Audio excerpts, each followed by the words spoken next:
Bonjour à tous, c'est Gizmodo Kismaki, on se retrouve aujourd'hui pour une nouvelle vidéo jeu de société puisqu'on va parler du jeu Batman Gotham City Chronicles. Dans la dernière vidéo, je vous avais fait l'unboxing du jeu et de toutes ses extensions. Aujourd'hui, comme promis, je vais vous présenter un petit peu le jeu, donc je vais pas vous faire les règles complètes, je vous l'ai déjà dit la fois dernière parce que ce serait trop long et puis ça existe déjà un peu sur internet. Si ça vous intéresse quand même que je les refasse, mettez-le dans les commentaires. Aujourd'hui, c'est vraiment pour que vous compreniez comment le jeu fonctionne dans sa globalité.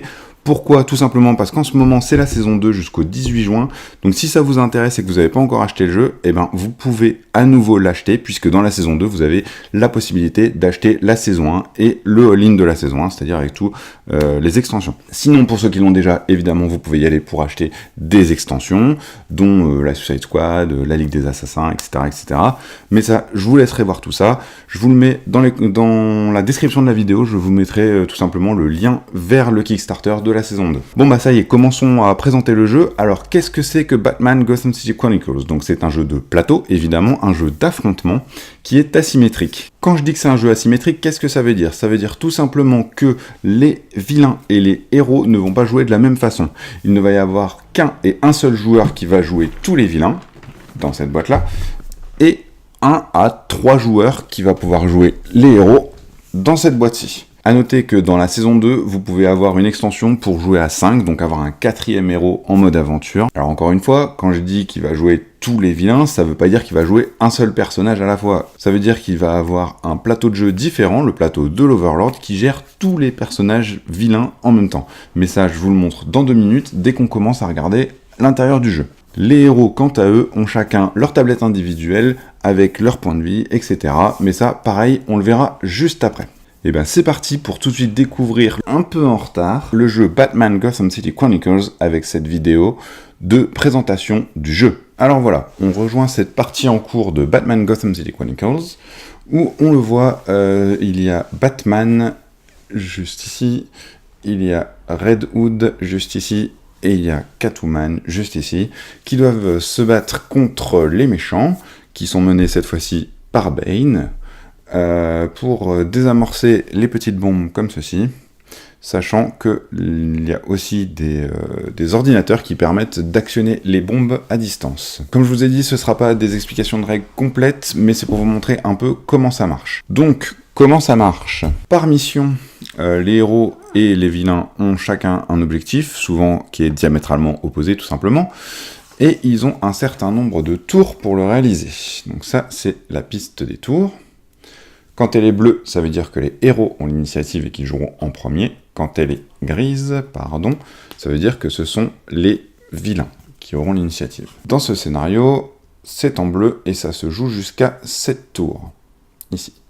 Et on a évidemment un petit jeton pour marquer à quel tour on en est. Chaque héros a sa bat-tablette. Alors la bat-tablette, elle est constituée d'une tablette et d'une fiche de personnage. Hop, vous voyez, vous pouvez la glisser comme ceci, et ça vous fait votre fiche de personnage en entier. Ici, on a l'exemple de Red Hood. Chaque héros peut effectuer autant d'actions qu'il le souhaite et qu'il le peut en fonction de ses dés d'énergie, enfin ses cubes d'énergie, pardon. Vous voyez les petits cubes rouges là, ce sont des cubes d'énergie. Vous en avez besoin pour réaliser certaines actions. Ils ont chacun leurs caractéristiques, notamment le nombre de dés par type d'action, les petits nombres que vous voyez ici, et le type de dés. Ici du jaune, ici du rouge, du orange, pardon, en haut. Désolé, je suis daltonien. Les différents types d'actions sont le combat au corps à corps, le combat à distance, la manipulation, la réflexion, le mouvement, et ensuite ce ne sont pas des actions, mais on a encore 2 cases où l'on peut poser des cubes d'énergie en fonction des besoins qu'on a. C'est la case de relance qui permet de relancer des dés, c'est pour ça qu'il n'y a pas de dés de couleur, puisqu'évidemment ça dépend quel dé vous relancez. Et la case de défense, tout simplement pour se défendre quand les vilains vous attaquent. On le voit, chaque héros a des spécificités. Je ne vais pas revenir en détail dessus, mais par exemple ici, sachez que il a la compétence Karateka, ça veut dire que quand il se bat au corps à corps, il a un succès supplémentaire automatiquement. Il y a une petite condition sur le côté, mais je vais y revenir après quand je vous parlerai du mouvement gratuit. Voilà, je ne vais pas vous faire tout le tour des caractéristiques spéciales des personnages, déjà parce que là je ne vous présente que Red Hood, donc vous n'en auriez que très peu. Et puis, ça n'aurait pas d'intérêt, puisque de toute façon, ça dépend de chaque personnage. Ici, vous voyez un symbole de déplacement, comme celui-ci. C'est normal, c'est tout simplement ces déplacements gratuits. Donc, de base, Red Hood a 2 déplacements gratuits, mais on voit en dessous qu'il peut être gêné par son encombrement. En fait, les petits poids comme ça, c'est un encombrement. Les cartes d'équipement ont un certain encombrement. On peut voir ça comme un poids. Et du coup, si on arrive à 4 d'encombrement, le bonus de déplacement tombe à 1. Et si on arrive à 6, il tombe à 0. Ça ne veut pas dire que le personnage ne peut plus se déplacer, mais ça veut dire qu'il n'a plus de déplacement gratuit. Ce qui veut dire qu'à chaque fois qu'il voudra se déplacer, il faudra qu'il prenne un cube d'énergie, qu'il le place ici, dans sa zone de déplacement. Sachant que si vous faites un déplacement, de base, vous ne vous déplacez que d'une seule case. Et encore, ça peut être encore moins, mais ça, on y reviendra. Justement, sur ces petits cubes d'énergie, vous voyez qu'ici, ils sont séparés sur 3 parties différentes, on va dire. Alors vous avez ici la zone active, ça veut dire que ce sont les cubes d'énergie que l'on va pouvoir utiliser comme bon nous semble. Ici, la zone de fatigue, ce sont des cubes que l'on ne peut pas utiliser, mais qu'on va pouvoir récupérer au prochain tour, en partie. Et ici, la zone de blessure. Tout simplement, quand vous êtes blessé, vous devez mettre des cubes ici. Ça veut dire que vous ne pourrez plus les utiliser. Enfin, pour finir avec les cubes, on voit ici un petit indicateur. Juste au-dessus, le nombre 10 montre le nombre maximum de cubes d'énergie que vous pouvez avoir. C'est-à-dire les 3 zones confondues. Ensuite, ce petit indicateur vous montre tout simplement l'état du personnage et le nombre de cubes que vous allez pouvoir récupérer. Qu'est-ce que ça veut dire ce charabia? Eh bien, si vous êtes dans cette position-ci, ça veut dire que vous êtes, sur cette position-ci, voilà, ça veut dire que vous êtes actif. Donc, votre personnage pourra faire toutes les actions qu'il désire entreprendre pendant son tour. Sauf que, en début de tour, on le voit, il ne récupère que 2 cubes d'énergie. Qu'est-ce que ça veut dire? Ça veut dire qu'en début de tour, on vient chercher 2 cubes d'énergie de la zone de fatigue et qu'on les met dans la zone active. Imaginons que l'on soit comme ceci, c'est-à-dire que, ou comme ceci, tac, voilà. On n'a qu'un cube dans la zone de fatigue. Qu'est-ce qui se passe? Eh bien, on le récupère dans la zone active, et on soigne une blessure, mais elle ne vient pas tout de suite dans la zone active, elle revient dans la zone de fatigue. C'est une des façons de se soigner. Autre possibilité, votre personnage n'est pas actif, mais au repos. Alors tout simplement, vous retournez ce petit indicateur, hop, on voit ici qu'il y a une petite lune qui signifie qu'il est au repos. À ce moment-là, il ne peut effectuer aucune des 5 actions. Il pourra quand même toujours se défendre et éventuellement relancer ses dés de défense. Mais par contre, il récupérera 5 cubes au lieu de 2.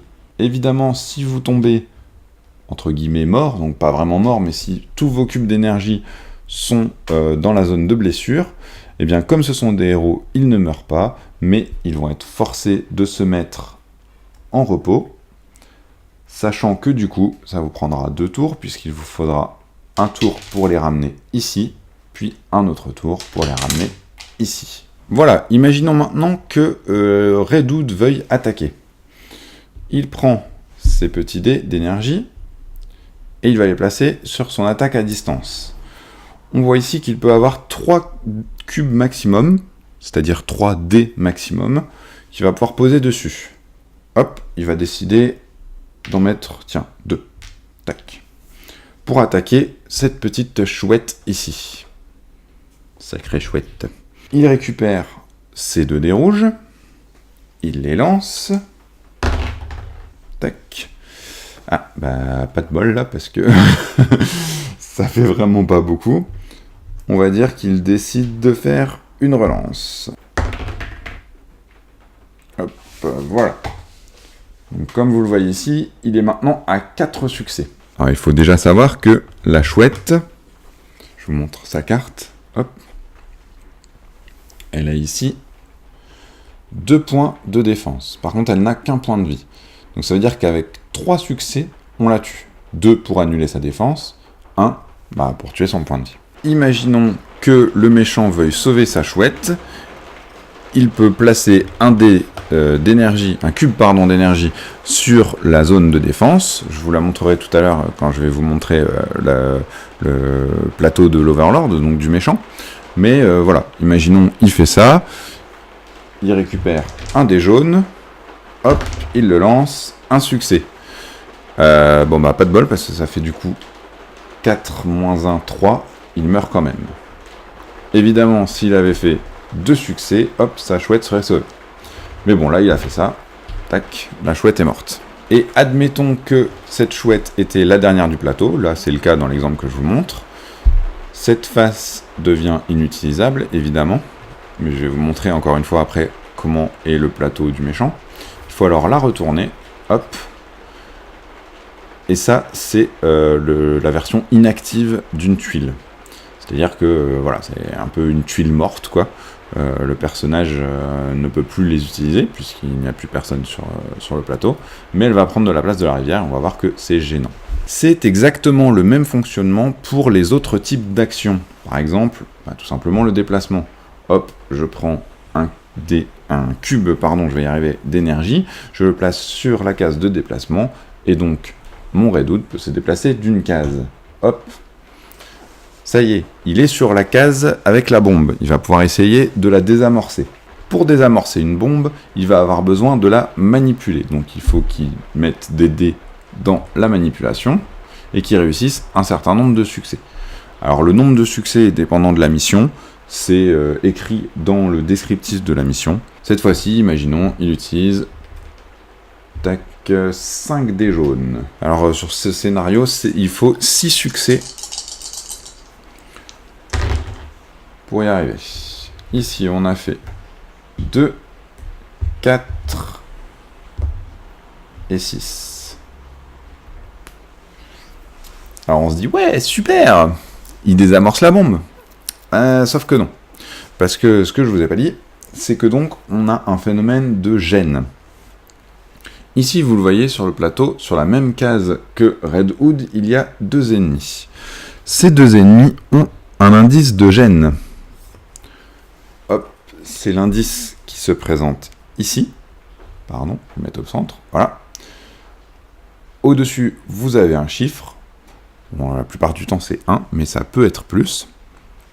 Ça veut dire tout simplement que pour faire vos actions, vous aurez besoin d'un succès supplémentaire s'il y a un personnage de ce type sur cette case. Alors c'est la même chose pour le deuxième personnage. Il fait 1 aussi. Du coup, comme ils sont 2, 1 plus les 6 succès qu'il faut pour la mission, Redwood aurait dû faire 8 succès pour réussir à désamorcer la bombe.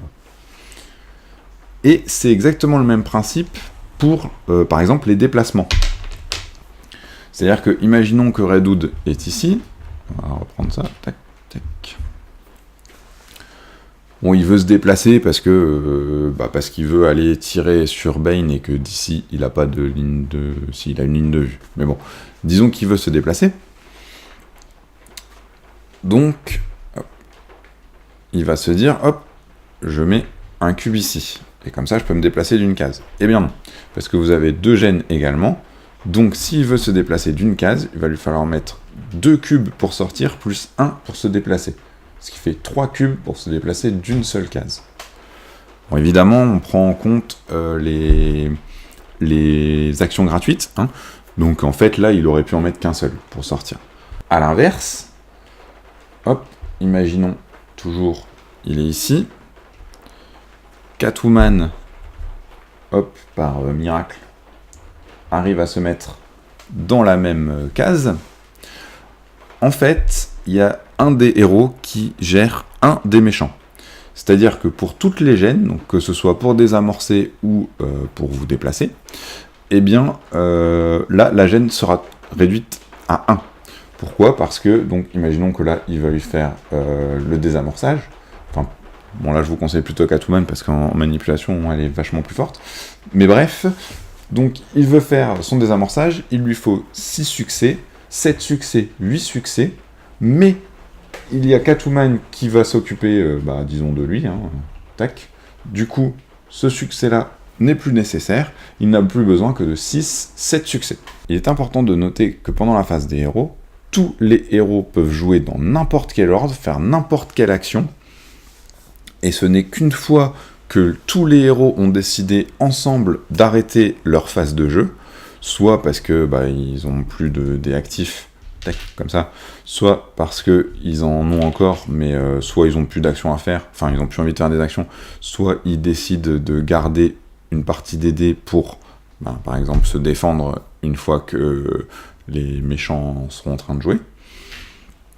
Bref, ils décident d'arrêter, hop, c'est la fin, on passe au tour des vilains. Petite précision sur les règles de fin de jeu et sur les conditions de victoire. En fait, on les vérifie à la fin du tour des gentils, puis à la fin du tour des méchants. Ça veut dire que si les gentils ont terminé et ont réussi à éteindre les bombes comme c'est demandé dans le scénario, et hop, ils ont gagné, le méchant ne pourra pas jouer. On va présenter maintenant, hop, je vais faire un peu de place, tac, tac, pour qu'on voit mieux.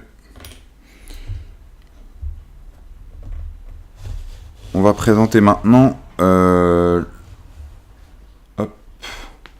plateau de jeu des méchants. Bon là il est dans n'importe quel ordre, mais normalement vous avez un ordre bien précis sur la rivière. Donc la rivière ce sont les tuiles en bas, qui est déterminé par le scénario. Là j'ai fait un peu n'importe quoi parce que c'est une présentation, mais voilà, vous verrez dans le scénario qu'on a tout. Vous avez ici des pistes de points de vie. Oui, alors il y en a plus. Alors c'est pour les méchants principaux, c'est-à-dire par exemple ici c'est Bane, voilà. Et comme vous le voyez, vous pouvez avoir selon les scénarios plusieurs méchants principaux. Alors ce sont tout simplement des méchants qui ont plus de points de vie, et donc on a besoin de savoir où ils en sont pour savoir s'ils sont morts ou non. Donc ça c'est le plateau qu'on appelle de l'Overlord, c'est-à-dire du méchant. Qu'est-ce qu'on a dessus? Alors, pareil que pour les gentils, on a une zone de cubes d'énergie actifs, c'est-à-dire qu'on va pouvoir utiliser, c'est un pool de cubes qu'on peut utiliser pour faire nos actions, et une zone de fatigue, donc pareil, qu'on ne peut pas utiliser. Alors, pour le vilain, c'est un petit peu différent des gentils, puisqu'on ne peut pas décider de le mettre en actif ou en repos, ça n'aurait pas de sens. Du coup, en fait, lui, c'est simple, à chaque tour, il gagne un certain nombre de cubes. Ici, on voit que c'est 5, ça veut dire qu'au début de son tour, il peut prendre jusqu'à 5 cubes d'énergie de sa zone de fatigue et les ramener dans sa zone active. Vous avez également, ici, une zone de déplacement, une zone de défense et une zone de relance. Vous voyez les petits chiffres en dessous, ça veut dire tout simplement que vous n'avez pas le droit de dépasser ce chiffre en nombre de dés joués sur votre tour. Je dis bien sur votre tour, c'est pas par choix d'action.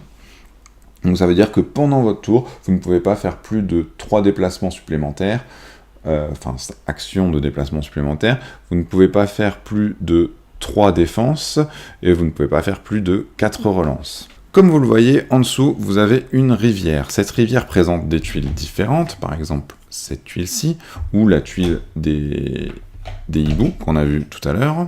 Je ne sais pas pourquoi j'ai appelé chouette, d'ailleurs, c'est la cour des hiboux.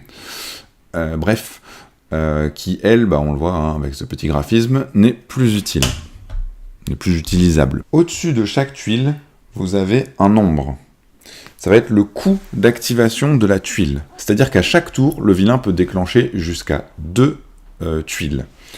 Il les choisit, il est libre, mais il va devoir payer le coût écrit au-dessus de chaque tuile, ce qui fait que s'il prend une ici, ça va pas lui coûter très cher, ça va lui coûter un cube d'énergie. Si par exemple, il veut faire le warning, on expliquera après ce que c'est globalement, mais je rentrerai pas trop dans les détails, mais on va dire que c'est un événement de scénario. S'il veut l'utiliser, ici, on voit qu'elle est sous le 6, donc ça lui coûtera 6 cubes d'énergie pour l'utiliser. C'est quand même un peu cher quand on en a que 10. Enfin, je crois que dans cette mission, normalement, c'est 12, mais bon, bref. Évidemment, dès que vous avez utilisé une tuile, imaginons qu'il ait utilisé celui-ci, vous la prenez, vous la glissez à la fin de la rivière, et hop, voilà. Donc, toutes les tuiles, évidemment, se déplacent, ce qui fait que celle que vous avez jouée il y a le plus longtemps coûte moins cher à activer. Tac. Voilà. Par contre, je reviens du coup sur les tuiles mortes comme cette tuile-ci. Vous voyez, hein, donc elle est ici, ça veut dire qu'on ne peut plus l'activer, forcément, puisqu'il n'y a plus de hibou sur le plateau. Mais, par contre, elle reste là. Ce qui veut dire qu'elle gêne, parce que celles d'après, bah forcément, elles vont coûter plus cher. Bon, il y a une astuce hein, pour s'en débarrasser, mais je ne vais pas vous en parler, parce que là, c'est pas le plus important. Mais bref, imaginez que vous en ayez plusieurs, ça commence à devenir cher, parce que bah, vous avez par exemple, tac, comme ça. Hop, imaginons que vous soyez comme ça. Bah, la première tuile que vous pouvez jouer, elle vous coûte déjà 3. Tout à l'heure, on a vu que le vilain s'était défendu avec un dé jaune. Alors pourquoi il est jaune? Parce que sur cette petite carte, d'ailleurs j'ai fait n'importe quoi, c'était censé être un orange. Désolé, hein, encore mon daltonisme. Voilà, donc il peut placer des cubes d'énergie sur la défense de ses personnages. Il jette un cube orange. Hop, il a fait 2 succès. Tac. Donc ça retire 2 succès à l'attaque du héros. Bon, ça on l'a vu tout à l'heure. Hein. Je rentre pas plus dans les détails, c'est quand même assez simple à comprendre. Et si vous avez l'habitude des jeux de société, vous connaissez déjà largement ce principe. Une tuile de méchant se compose comme ça. On va aussi la passer en revue, hein, parce que c'est important. Comme vous voyez, donc là c'est Bane injecté de venin, donc je l'ai déjà amélioré dans la partie. Il a 6 points de vie. C'est pour ça qu'on a ici un compteur de points de vie. 2 sauvegardes automatiques, c'est-à-dire 2 points de défense. Voilà, donc ça veut dire qu'à chaque fois que vous l'attaquez, pour lui faire perdre 1 point de vie, il faut que vous lui fassiez 3 succès non contrés. Bon, évidemment, si vous voulez lui enlever 2 points de vie d'un coup, c'est pas 6, hein, c'est 4. Il a 3 déplacements. Il a une envergure de 2. Alors ça, j'ai pas encore expliqué l'envergure, je vous l'explique juste après. Une gêne de 1, donc la gêne, on l'a vu, hein, c'est pour faire les actions. En attaque, il peut lancer soit une fois 2 dés noirs, sachant que les dés noirs sont super forts, hein. On peut avoir jusqu'à 4 succès sur une même face, donc ils sont quand même super balèzes, ou 3 fois 2 dés, alors là ça doit être orange, peut-être jaune, non, ça a l'air d'être orange. Bon, si je dis une connerie, de toute façon vous le voyez, hein. Désolé, moi mes yeux sont un peu chiants. Il peut avoir également des compétences, hein, comme les héros. Ensuite, en attaque à distance, on voit que lui, il peut pas, hein, il n'a pas d'arme à distance. En manipulation, il peut jouer une fois un dé blanc. Alors le gris comme ça, en fait, c'est tout simplement des vides, donc ça veut dire des blancs. Donc c'est le dé le plus pourri, hein, il a plein de faces blanches, bref, il est un peu nul. Donc un dé blanc et un dé jaune, je crois, enfin bref, vous vérifierez. Et en réflexion, Bane, c'est pas franchement un intellectuel, donc lui, il peut lancer une fois 2 dés blancs. À chaque fois qu'une tuile de vilain est activée, il peut faire les actions qu'il veut, dans l'ordre qu'il veut. Donc imaginons que c'est lui qui a été activé. Vous voyez, il peut faire jusqu'à 3 déplacements, puis une attaque. Ou alors il peut attaquer, puis se déplacer. Il fait dans le sens qu'il veut.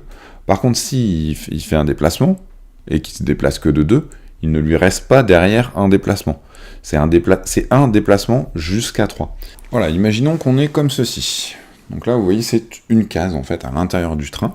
Et Batman veut rentrer pour désamorcer la bombe qui s'y trouve. Ça paraît logique. Sauf que, si on regarde sous ce personnage-là, on voit qu'il y a un maximum de 5. Donc ça, c'est l'encombrement qu'il peut y avoir sur une case. Ça veut dire que si on fait la somme des envergures de tous les personnages qui sont sur la case, on ne peut pas dépasser 5. Alors lui, il a une envergure de 1, pareil, et lui 2. Ce qui fait que si on fait le total, on a 1, plus 1, 2, plus 1, 3, plus 2, 5. On est au maximum, Batman ne peut pas rentrer dedans. Ça veut dire aussi que s'il voulait y aller, ne serait-ce que pour tabasser du vilain, il ne peut pas. Alors il peut essayer d'attaquer à distance s'il a des armes adéquates, mais en tout cas il ne peut pas aller au corps à corps dans cette case, puisqu'il n'y a tout simplement plus de place pour l'accueillir. Alors il y a d'autres éléments importants à voir sur la carte, il y en a un peu partout en fait.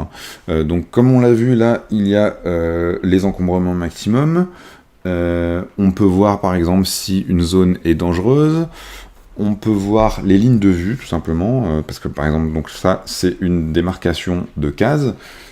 Si vous êtes ici, vous voyez forcément ce qui se passe dans cette case-là. Par contre, ici, pas forcément, parce qu'en fait, si vous êtes comme ça, tac, vous voyez, il y a une ligne de point de vue ici.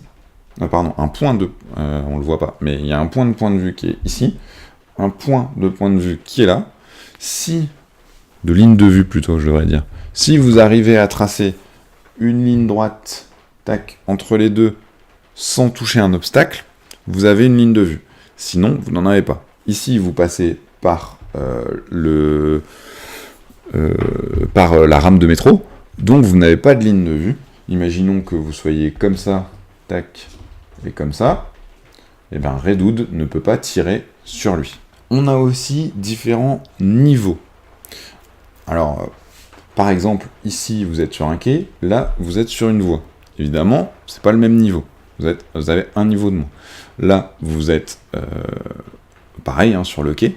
Par contre, si vous êtes là-bas, tac, en haut, là, vous êtes en hauteur. Et donc, pour faire ceci, tac, vous avez du déplacement vertical. Alors, le déplacement vertical, qu'est-ce que j'entends par là ? C'est tout simplement que vous avez une différence de niveau entre une case et une autre. Donc là, on a 1 et 3, si je dis pas de bêtises. Mais encore une fois, ça, c'est tout récapitulé dans le livret de scénario. Donc si vous faites ça, vous avez deux solutions. Soit vous escaladez, soit vous sautez. Si vous escaladez, bah, ça vous ralentit, parce que c'est un déplacement lent. Donc en gros, ça vous coûte plus de déplacement.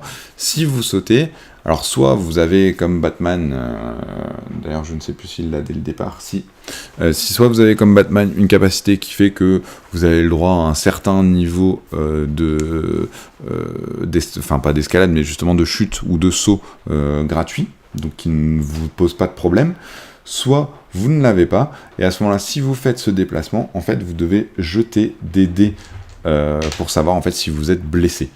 Et voilà, hop. Par exemple ici, il est vachement blessé. Bref, vous avez plein de petits détails comme ça, je vais pas tous vous les montrer, mais vous avez des lignes oranges qui veulent dire que vous avez forcément une ligne de vue entre une case et une autre, etc. Encore une fois, je vais pas vous faire tous les détails, parce que ce serait trop long et que cette vidéo commence déjà à être un peu longue. Mais voilà, j'espère que avec tout ça, vous avez une idée de comment le jeu fonctionne, de est-ce que vous avez envie d'essayer le jeu. N'hésitez surtout pas à aller voir des vidéos explicatives des règles. S'il y a des points qui vous semblent pas clairs, vous pouvez toujours me poser des questions, j'essaierai de vous répondre dans les commentaires. Sinon, évidemment, vous avez les vidéos officielles également où vous pouvez poser des questions. Vous avez les forums, hein, comme dans tous les jeux de ce type-là. N'hésitez pas à aller y faire un tour.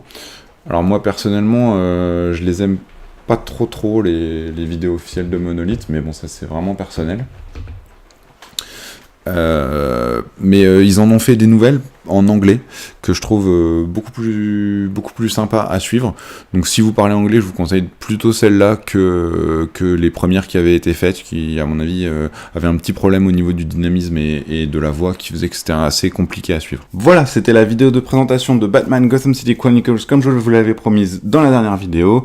J'espère que ça vous a plu, j'espère que ça vous a intéressé, j'espère que ça vous a aidé à prendre la décision ou non d'acheter le jeu. Quoi qu'il en soit, je vous invite à me dire dans les commentaires ce que vous en avez pensé. Si vous avez aimé, n'hésitez pas à lâcher un pouce bleu, à vous abonner à la chaîne, à partager la vidéo, vous connaissez les bails. En tout cas, nous, on se retrouve une prochaine fois pour une prochaine vidéo, on verra de quoi ça parle, je ne sais pas encore. En attendant, ciao.